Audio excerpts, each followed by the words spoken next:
Okay, great. Welcome to Inside Chats 07. It's a pleasure to have you all here. Special thanks to my co-host Artem to being here tonight as well. This is his sixth appearance on Inside Chats, and one he was a speaker, right? Time flies when you're having fun. Yeah. And a huge thanks to our guest speaker tonight, my dear friend Tom. It's great to have you here. It's going to be a fun night, good chat, and we're going to start a little bit about intro from Tom. So if you can introduce yourself to us. Yeah. Well, thanks for having me first. Thank you all. So I was I've been working in the insights, I guess, for the last 14 years. So I started at an agency first for a few years. Then I had a secondment at Ferrero, and then that's when I realized I actually preferred to be on the insights on the other side, and then went on to a couple of different roles at Britvic when I did a bit of innovation, a bit of consumer insight, and then I've been at McDonald's for the last 6 years, where in the last year I changed my role to people insights, which probably doesn't mean very much to a lot of people in terms of what it actually is. Amazing. Okay, so we'll start with that first part, with your transition from agency roles to client roles. So how were that, and why did you said that at Ferrero that you felt you need to cross the sides. So why was that, and how was that whole transition for you? Yes, I mean, because I was 3 years in after uni. So I was working on lots of research projects at an agency. And then I had opportunity to try a client role for a year. And I just really enjoyed seeing the whole journey right through from the beginning to the end and beyond.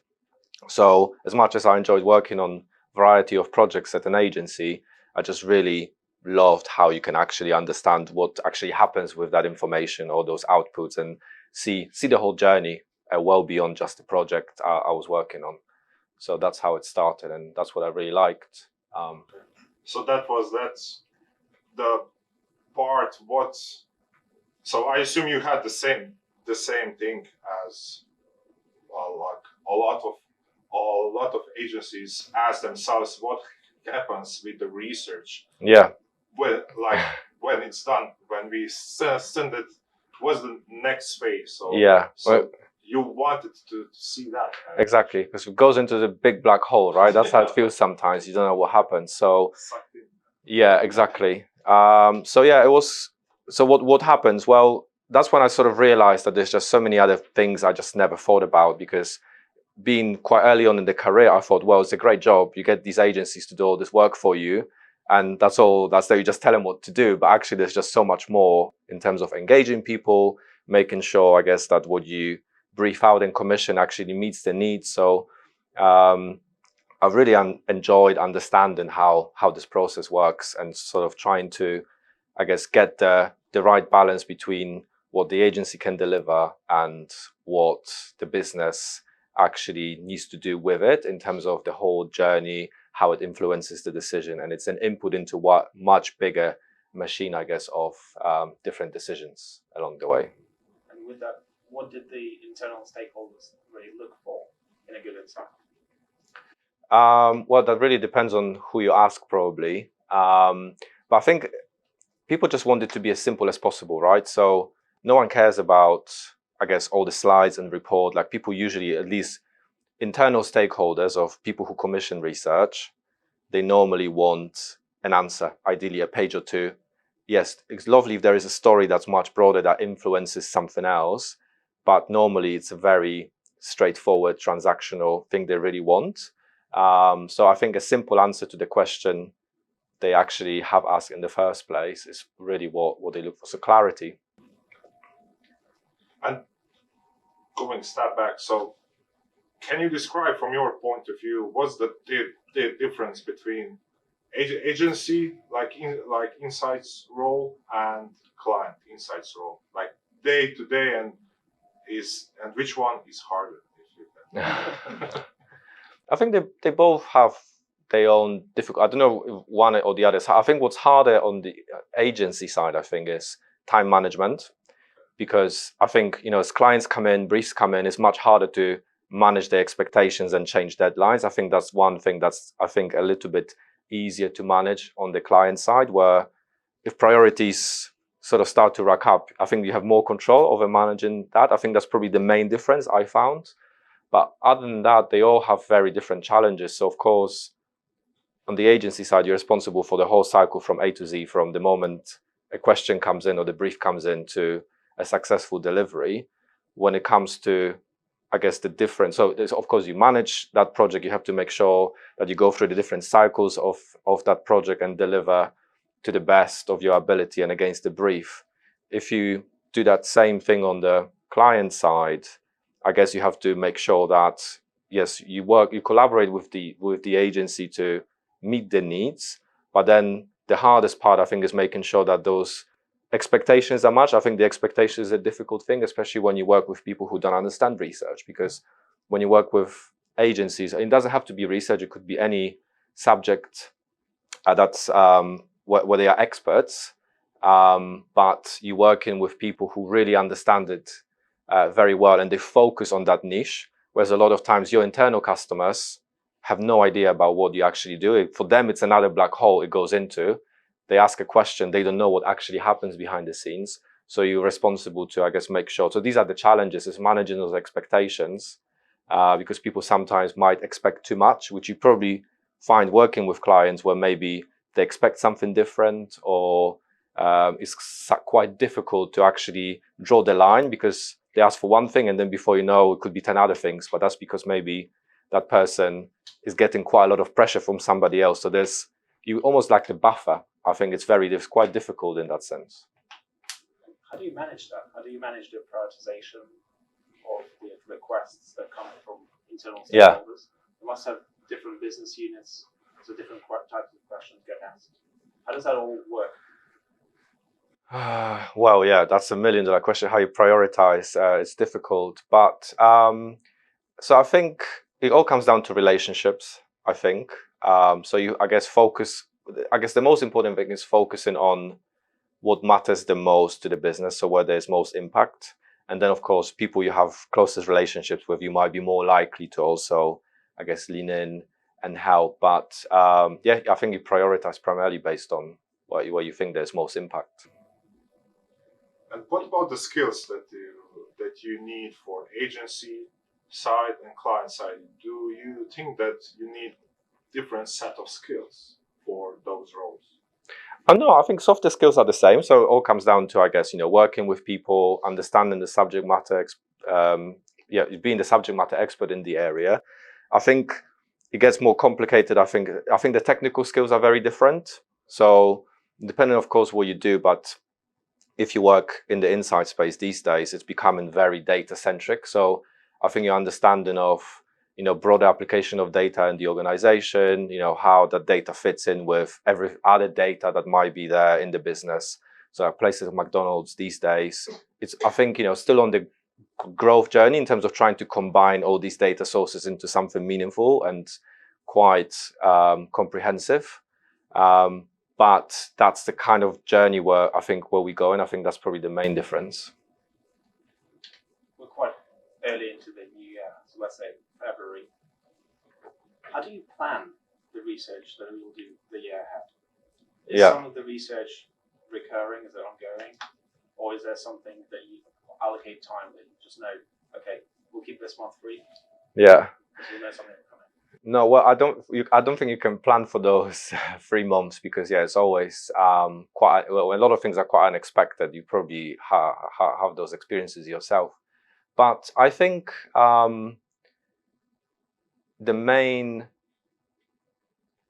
my current role is a little bit different, because I don't do as much research anymore. What we're trying to do a bit more now is focus on getting value of some of the existing data we are sitting on, in terms of understanding, what the value of this data is, and actually that's the main focus. And there's much fewer research projects. Historically, in my insights role, on the consumer side, that cycle was a little bit more predictable, because there were moments in time we knew big ticket items were coming. So let's say there were those really big projects we were doing, which were more strategic, like segmentation or some sort of menu strategy pieces of work that we only do once every 3 or 4 years.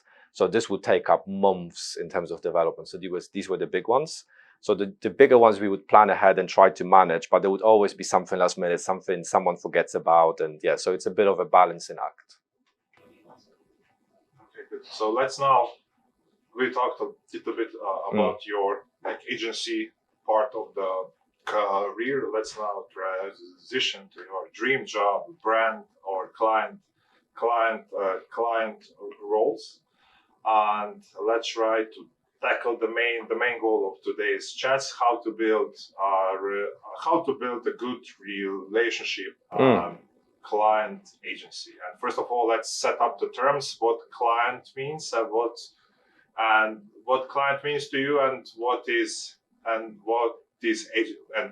agency to you. So let's just, so that we are all clear about the terms, because we did have a funny chat about that before, and we said, I'm not an agency, and then he said, yes you are, and then I said, I'm not, yes you are. So let's set up the ground so that we are all well aware.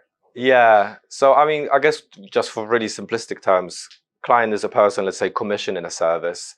Agency is the provider. So you might consider yourself an agency or not, but essentially, that in the simplest terms, that's how I would describe it. Egoistic clients. Yes. You are all agencies. So from your point of view, as a big client, I'm sure that like everyone is trying to grab a hand of you. Can I pitch to you, and things like that. So from your point of view, what's the recipe to build a successful client agency relationship that lasts for years? Yes. So I mean, it's not too dissimilar, I think, from normal relationships. So obviously, standard stuff like trust. You build trust, but that's something that comes with time, right? It's not something that just happens overnight.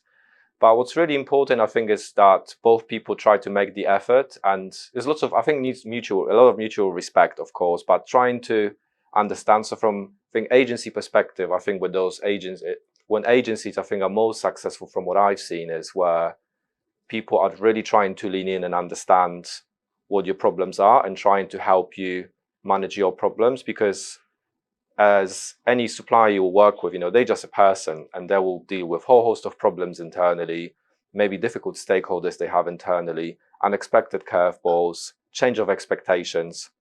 So I think building a relationship that is healthy enough, and with that trust, you can really have a lot of open conversations.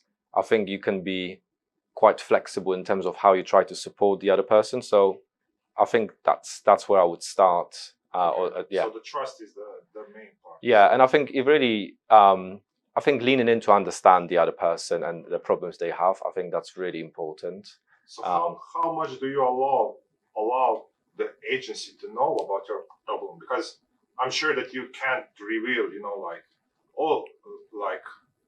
all of it, and they don't have the background, they don't have the context of it. They just have a short view of the problem that you are going to give them, and maybe they also need the context that you have.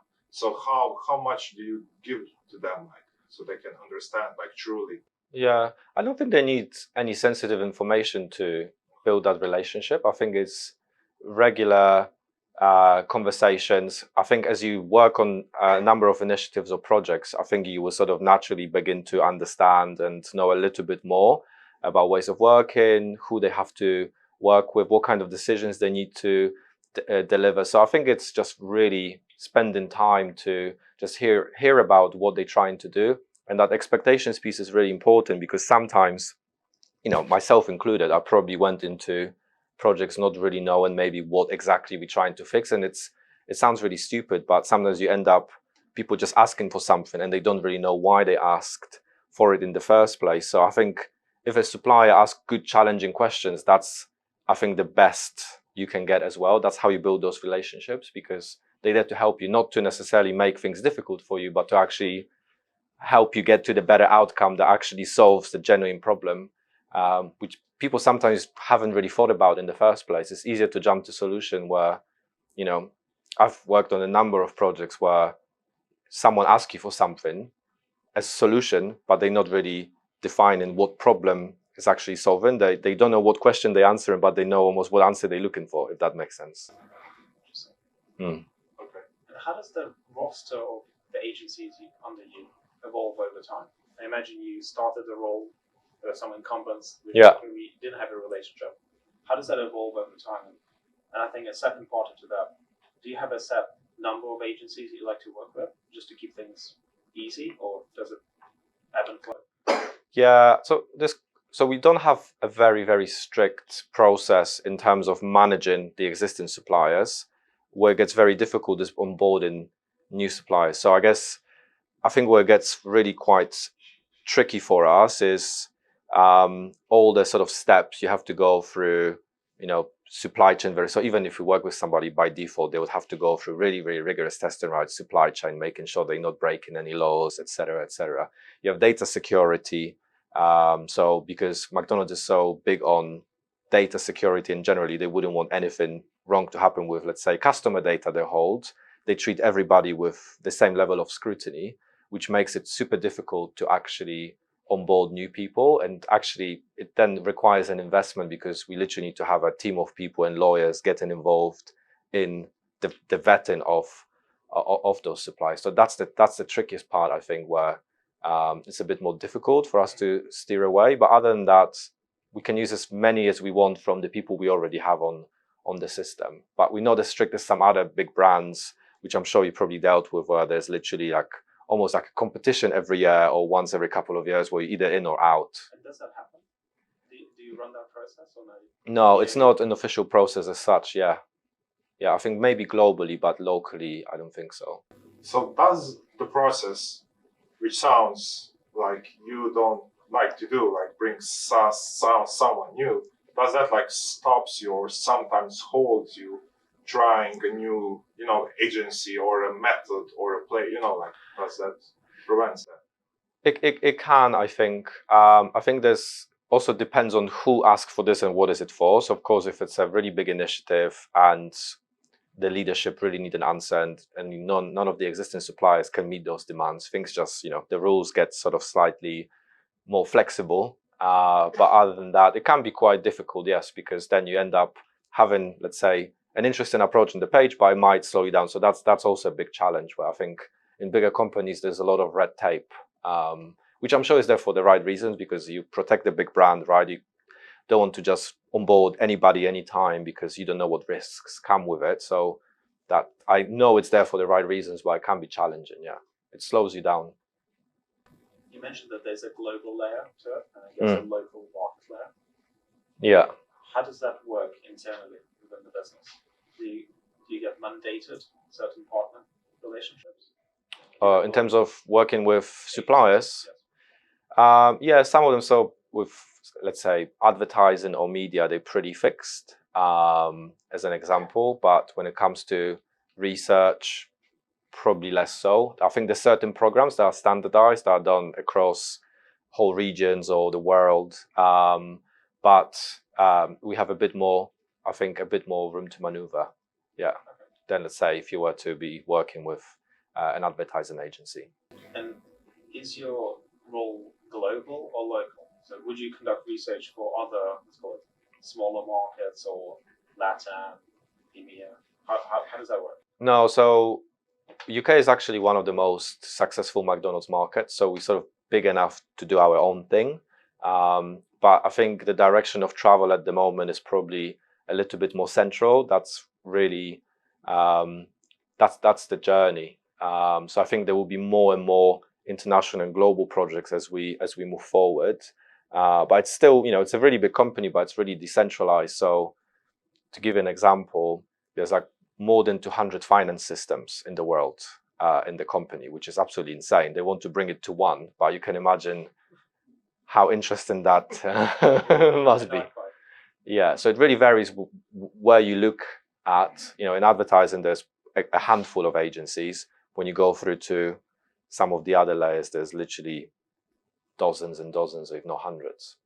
Interesting. So if there are multiple markets and there are all these global layers, market level, that means other teams in other markets, let's say US, Canada, Mm. or relevant to the UK, will sometimes run pieces of research that would be relevant for you. So do you have a process to review other teams' research and say, oh, that might be relevant for me?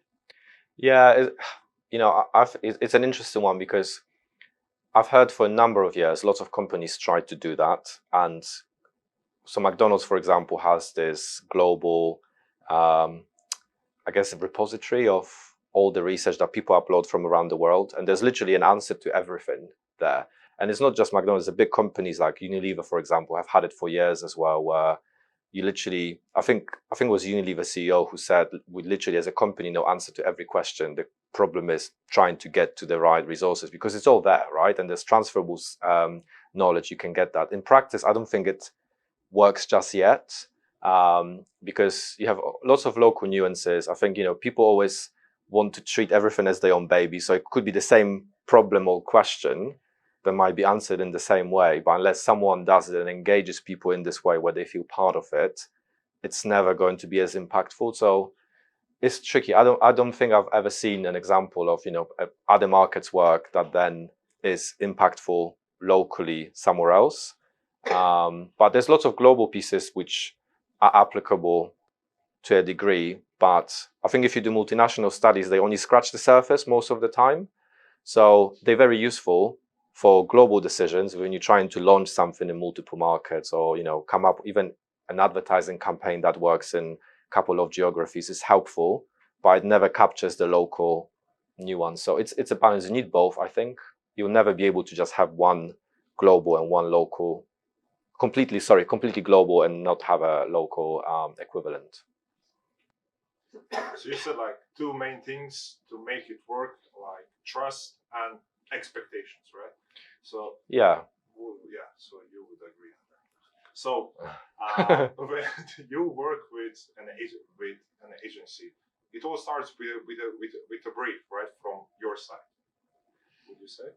Is that like how? Well, you would ideally, yes, Ideally. yeah. So I would like to say I'm one of those guys that always has a brief. So somewhere I read a really interesting stat that 80% of people who sends the brief, they think that they did an amazing job, but only 10% who receives the brief, they feel that's the case. So how do you write if you write, how do you write a good brief that agency can give you the expectations that you want? How do you write a brief? Yeah, I mean, it's hard. I think actually writing a good brief is a lot harder than it actually sounds because it sounds like you should be able to just write it in an hour. Reality can take days because you need to do lots of engagement, clarify. The hardest bit is actually understanding what you're trying to solve, because obviously any piece of research is only as good as clarity of that brief, right? So you need to be very, very clear on the person who will make a decision on the back of it, and it could be, I don't know, as an example, director of marketing or director of food or an HR director. You need to be super, super clear on what problem they have in their head. A lot of times they're too busy to really clarify themselves. So it's a balancing act of you jumping between what problem you're trying to fix and then what problem you can address within the sort of limited realities of what research can tell you, as an example, right? So it's a bit of, I think, to write a good brief, you need to have probably a bit of understanding of what the research realistically can offer you. So you need to have some sort of predefined idea around the direction you might want to take, but then spend ages and ages speaking to people internally to define the problem very clearly.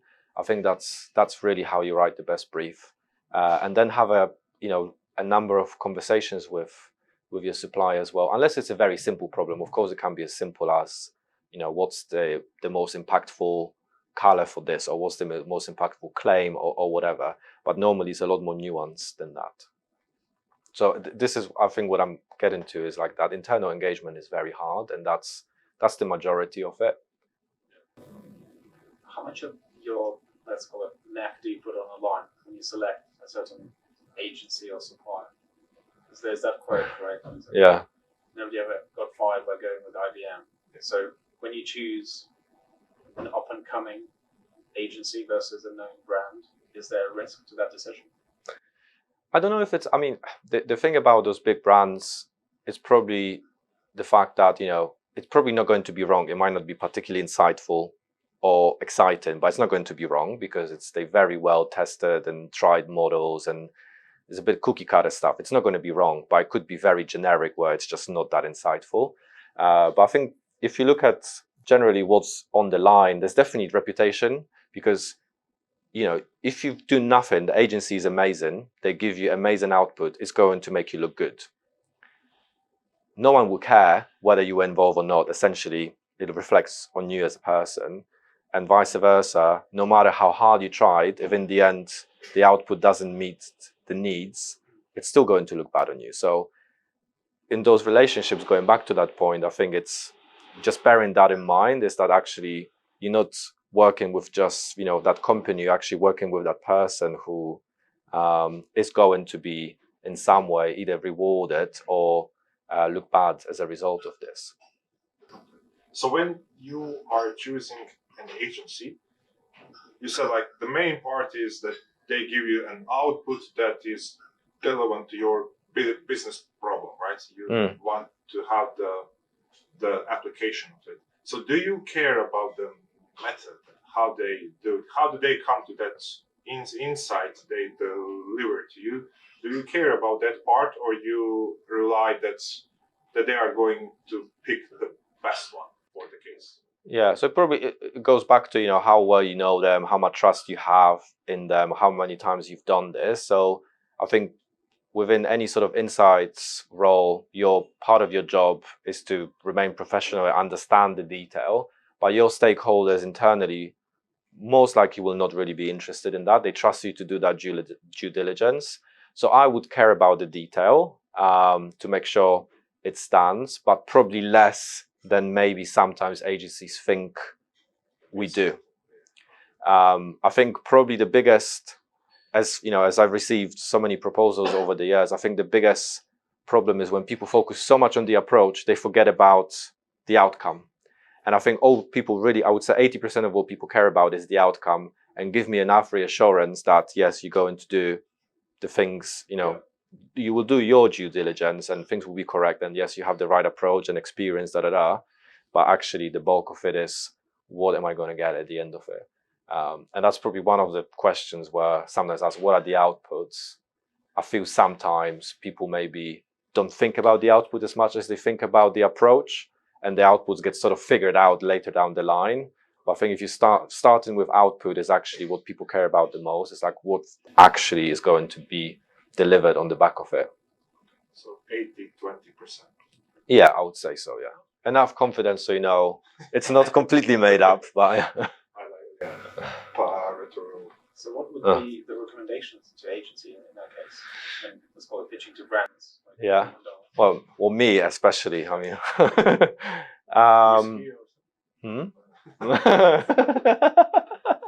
yeah, I'm not putting my name on that. Yeah.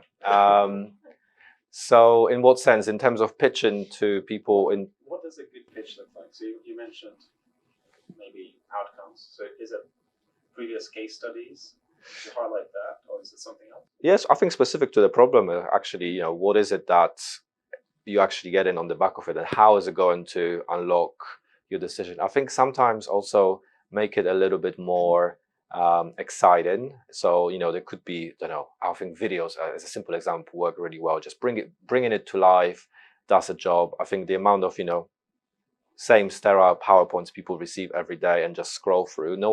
I don't think people really read this stuff properly. Anything that I think catches attention and disrupts things. So I think visual, something that's relevant directly to your brand or your market, very good.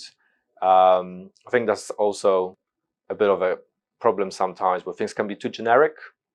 Actually, anything that is quite specific to you and your problems. Yeah, it could be your market, could be your brand, really makes a difference. And if you have any proof points directly relevant to similar problem, that really goes a long way. So I've heard that you really like when agencies outreach to you like randomly. So how's the best way to come and connect with a big client like you are? Other than inside chats. other than essentials, yes. So yeah, do you so you don't like or you like when someone outreach to you directly when I Yes. don't know. I just think people get overwhelmed with that kind of level of contact people receive. It's not just me, but this, especially now, I think it's so automated.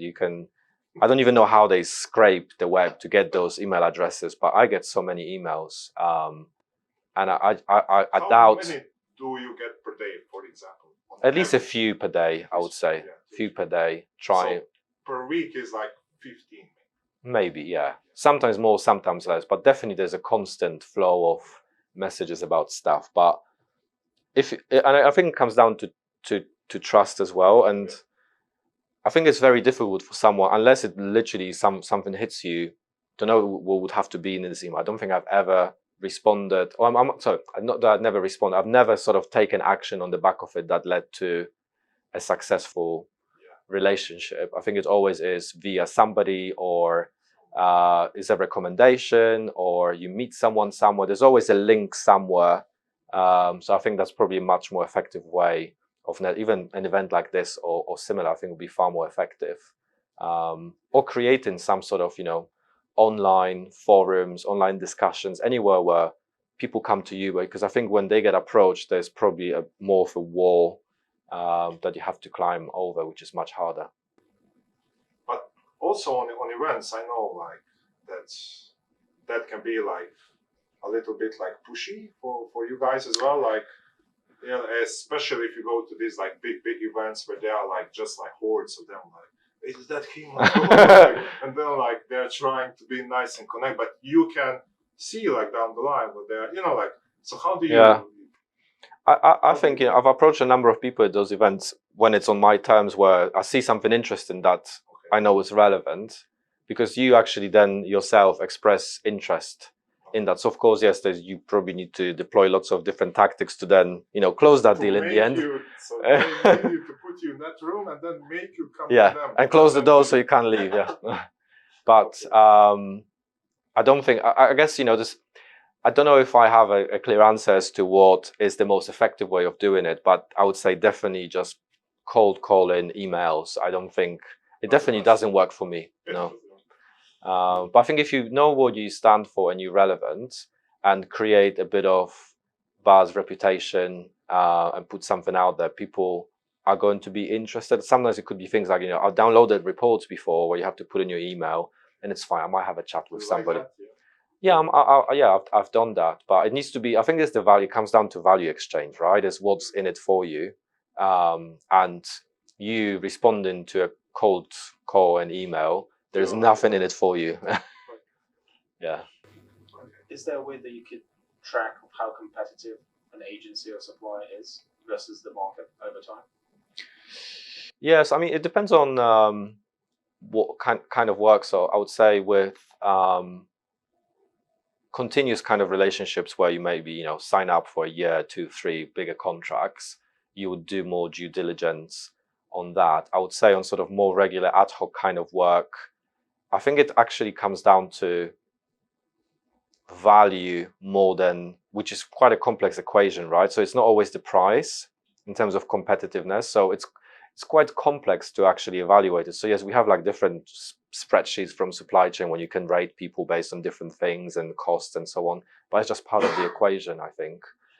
So you much prefer sometimes to pay higher price for something that delivers on some other attributes.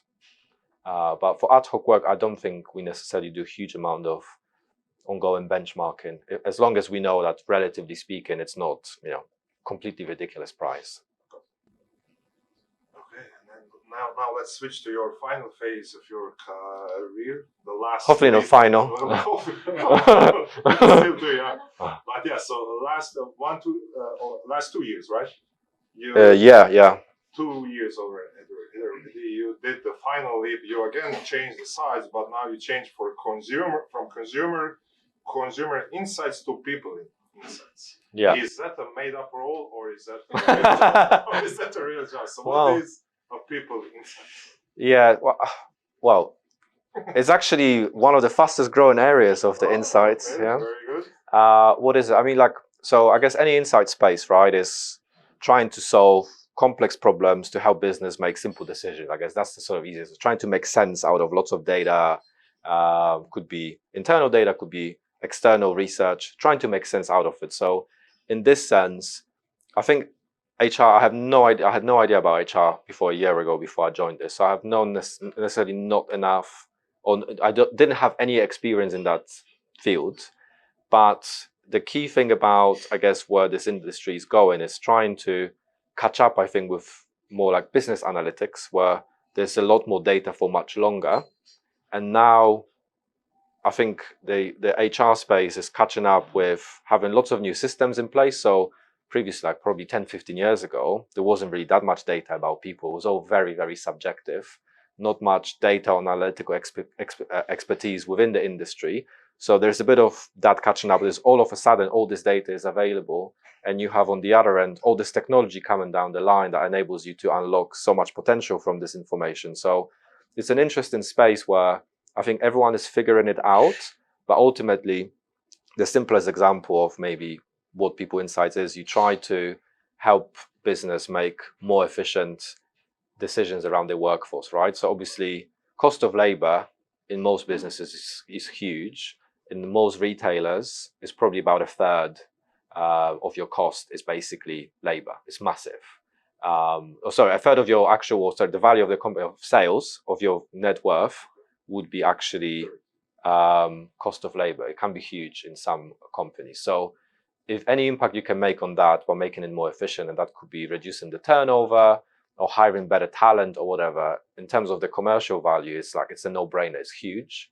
So that's why it's getting a lot of interest at the moment. But it's still very much a growth area where people, I think, are scrambling around to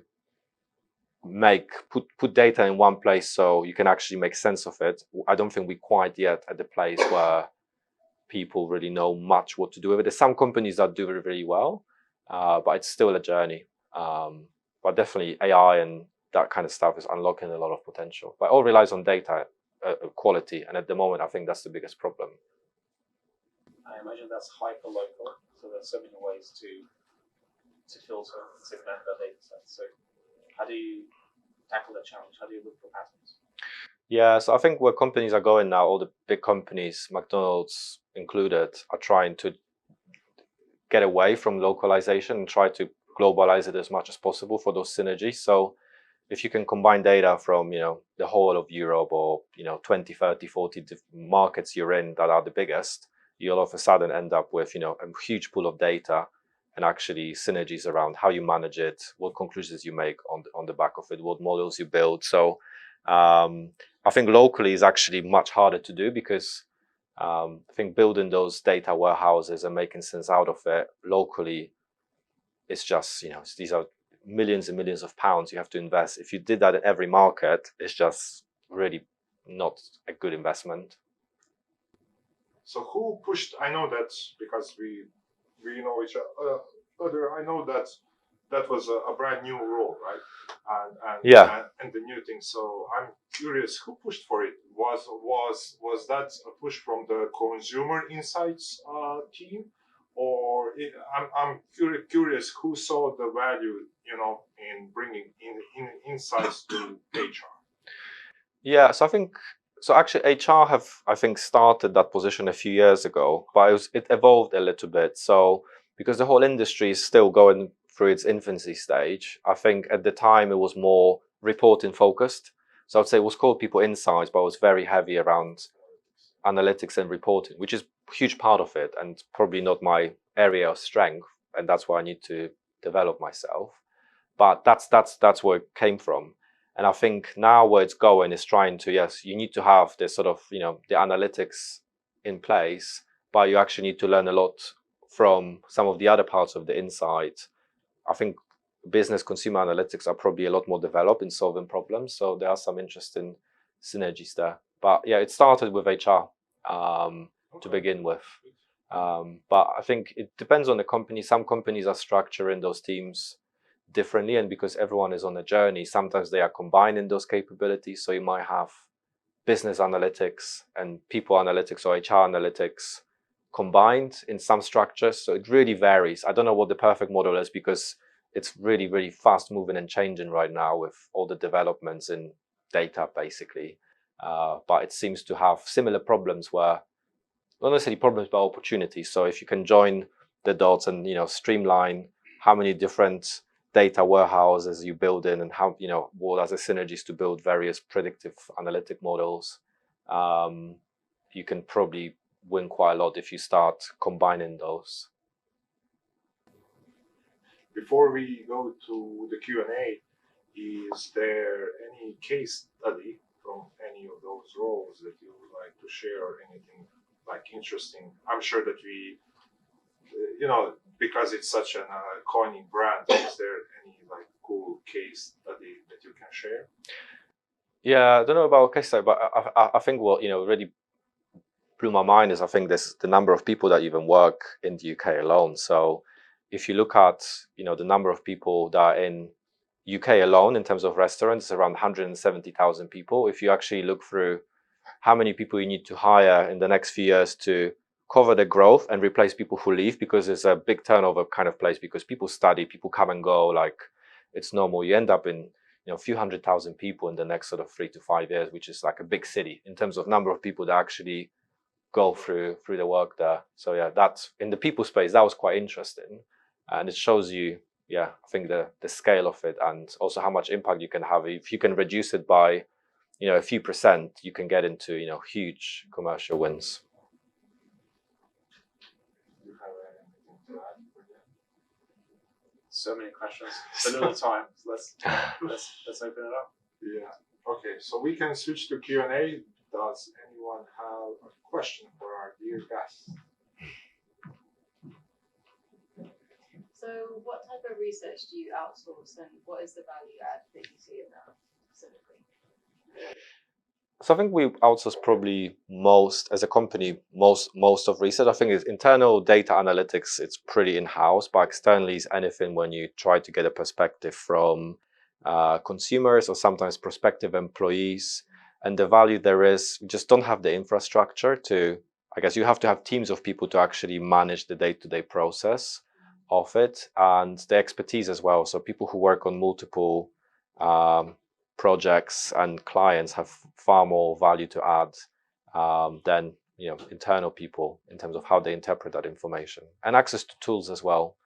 You can't internally have enough scale to justify, So what type of tools do you use internally then? So for analytics, for example, so it's various BI tools. So we might use MicroStrategy, Tableau, those kind of tools, which actually are becoming a lot more sophisticated now. So to give an idea, something like MicroStrategy is an example, very impressive. So if you have all your data in order, this tool, you can analyze data in whichever way you want, but they started to introduce AI to it. So you could literally ask a question, literally as you do with ChatGPT, and say, how many % of people are, I don't know, in this market or in that grade? And it will just give you an instant answer. You can ask it to do analysis. So it's becoming really quite impressive.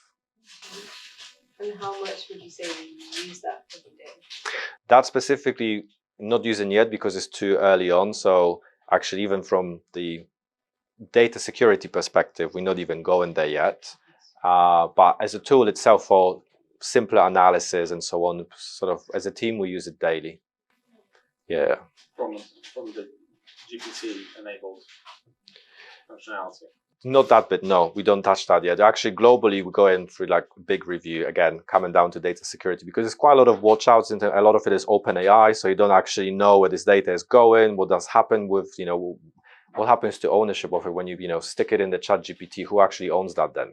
This is it. So I assume you don't want to allow them that they train the model based on the data you have, right? Well, I think so actually, I don't know the ins and outs of maybe why people don't want to do, but we don't know what information. So someone could put in really sensitive commercial information in there, and then we don't know where it gets published. You might put in something that perhaps, is proprietary, or there's so many things that can go wrong. You just don't know how people will use it. So until I think that's reviewed and developed, there's lots of tools that I think are a little bit more carefully managed that are in ChatGPT that you can use within sort of closed realms that aren't they aren't open.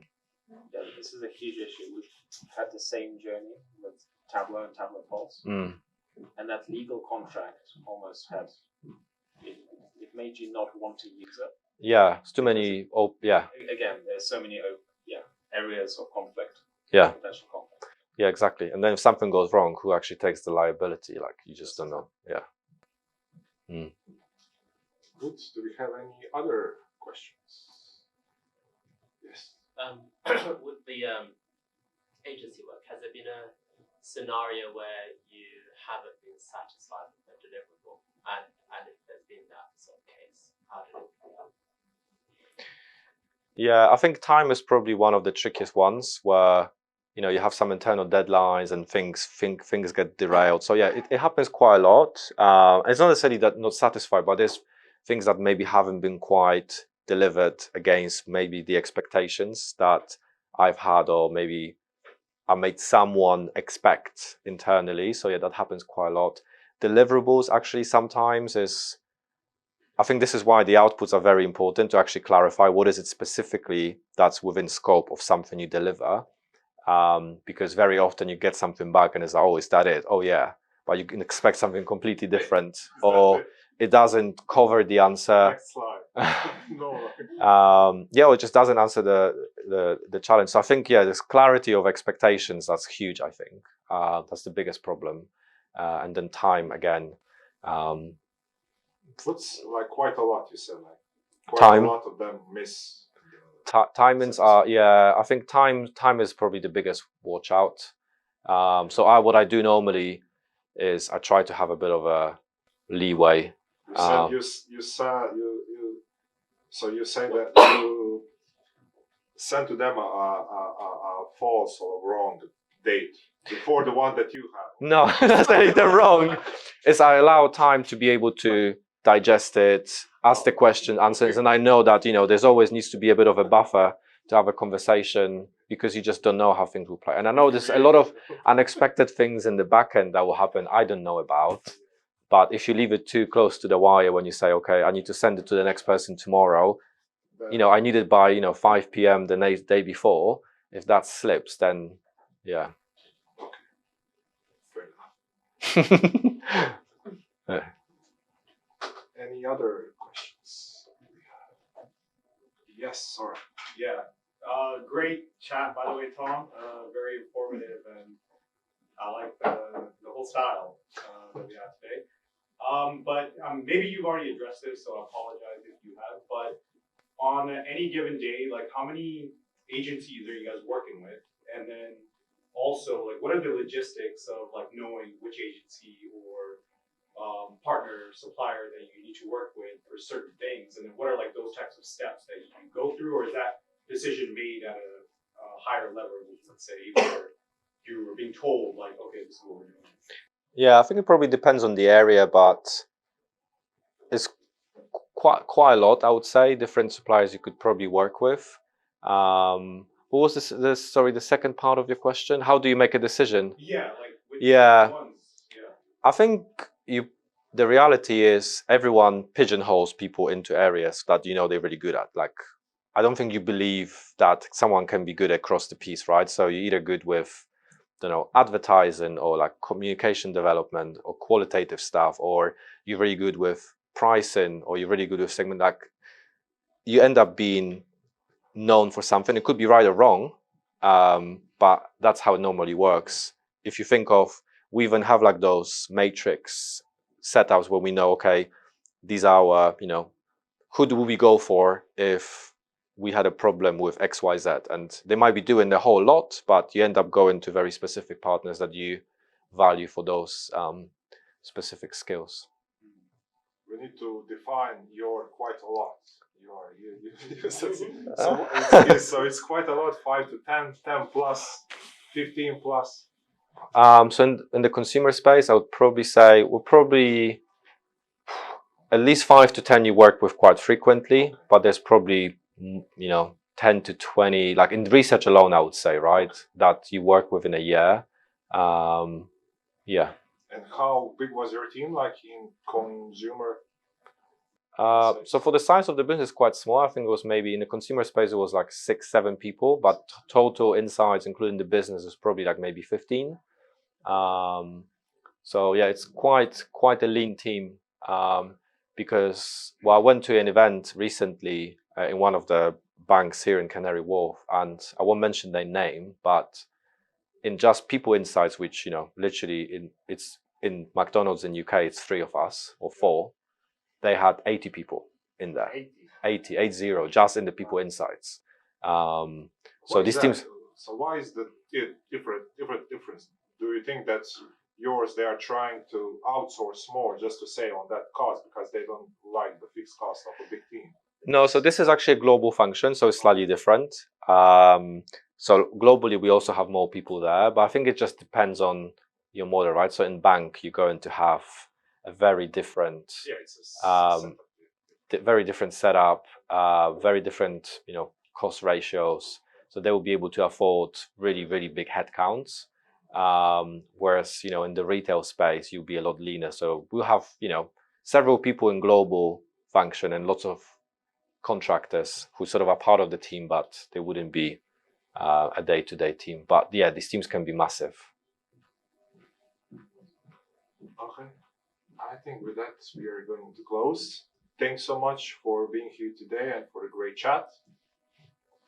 And I invite you all to stay now with us as well. We just served our snacks. So we do that just that you can stay. So yeah, we have some snacks and drinks as well. So feel free to stay, and thanks for being here tonight with us. Thank you. Thank you.